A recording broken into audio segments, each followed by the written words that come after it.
لیلۃ القدر اپنے دامن میں اتنی رحمتیں رکھتی ہیں کہ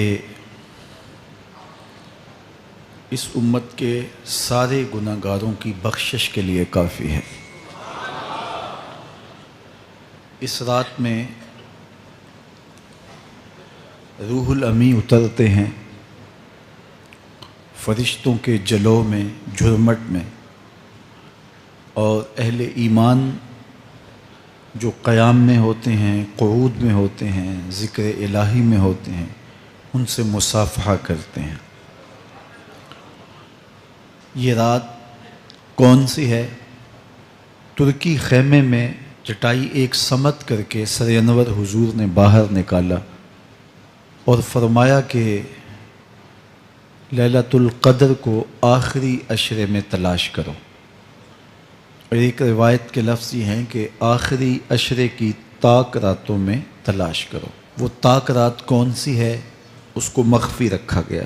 حضرت ابی بن قعب رضی اللہ تعالی عنہ صحابی رسول ہیں، فرماتے ہیں میں قسم کھاتا ہوں کہ وہ رات 27ویں شب ہے۔ حضرت بایزید بسطامی علیہ رحمہ فرماتے ہیں مجھے زندگی میں یہ رات 2 بار ملی ہے اور دونوں بار 27ویں شب ہی تھی۔ تو ہم اللہ کی بارگاہ میں امید کا دامن پھیلائے ہیں کہ یہی شب ہو اور اس کے دامن سے پھوٹتی ضیائیں ہمارے اندر کے اندھیروں کو ختم کرنے کا ذریعہ بنے۔ یہ راتیں آتی ہیں اور چلی جاتی ہیں، اور ایک وقت آئے گا کہ یہ راتیں آئیں گی اور ہم نہیں ہوں گے۔ کتنے لوگ ایسے ہیں جو پچھلے سال تھے لیکن آج نہیں ہیں، ان سے گزشتہ سالوں میں تھے آج نہیں ہیں۔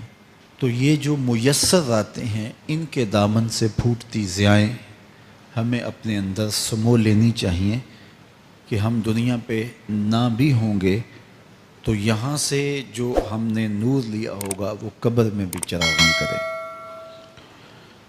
باطن کی روشنی، اندر کے اجالے اور روح کا چراغاں اس رات کے دامن سے لیا جا سکتا ہے۔ حضور علیہ السلام رمضان المبارک کے آخری عشرے میں کثرت کے ساتھ عبادت کرتے تھے۔ حضرت سیدہ عائشہ رضی اللہ تعالی عنہا فرماتی ہیں کہ حضور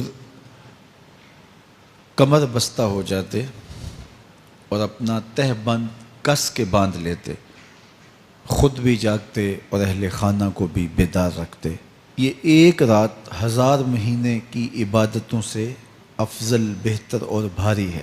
تو اس امت کو جب اتنا نوازا گیا ہے کہ ایک ایک رات اتنی برکتوں کی حامل عطا ہوئی ہے، تو پھر ہمیں بہت زیادہ کوشش کر کے برکتیں سمیٹ لینی چاہیے تاکہ جب ہم اس دنیا سے جائیں تو ہمارے پاس ایک بہت بڑا روشنیوں کا ذخیرہ ہو جو ہماری قبر میں بھی چراغاں کرے، حشر میں بھی روشنی دے، اور ہمیں کہیں بھی اندھیروں کا سامنا نہ کرنا پڑے، چونکہ روشنیاں تو ہم نے یہاں سے لے کے جانی ہیں۔ تو میں اللہ کی بارگاہ میں آپ سب کے لیے دعا گو ہوں، آپ میرے لیے دعا گو رہیں کہ اس شب نور کی برکتیں ہمیں نصیب ہوں۔ حضور نے ارشاد فرمایا جس نے لیلۃ القدر میں قیام کیا ایمان اور محاسبہ نفس کے ساتھ، اللہ اس کے پچھلے سارے گناہ معاف فرما دیتا ہے۔ ام المومنین سیدہ عائشہ رضی اللہ تعالیٰ عنہ فرماتی ہیں کہ میں نے عرض کی اے اللہ کے محبوب صلی اللہ علیہ وسلم، اگر میں لیلۃ القدر کو پا لوں تو مجھے پھر کیا دعا مانگنا چاہیے؟